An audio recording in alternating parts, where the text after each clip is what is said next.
Papasasyakan nyo naman kung ano man ang mga ginawa ni kay maganda pinababati, kayong ipapabatida, makasamahan na dati pa na kayo ng mga nanagagawa. Ganun talaga, kapatumulang, ay pabiglaan, walang makapigil pa, matagigil dahil. Ganun talaga, sapagkat ito ang pinagalingan.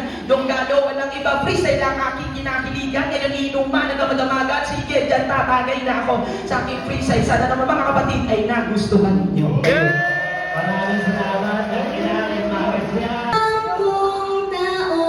Sampung taon, magmula ngayon, mga pangarap nyo.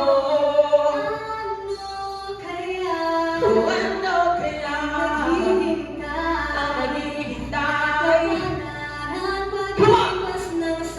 Sampung taon mula ngayon, ano kaya ang buhay ko? Matutupad kaya ang lahat ng mga pinapangarap ko, ang mga hinahanap ko, ang mga hinahanap ko. Makakawin kaya hindi lamang sa panaginip ko. Sa panahong iyon kaya meron kang mahahak, pangarap ipaangas sa pagkarampay. Walang kapaguran o ang pagsisikapin mapupunta sa wala.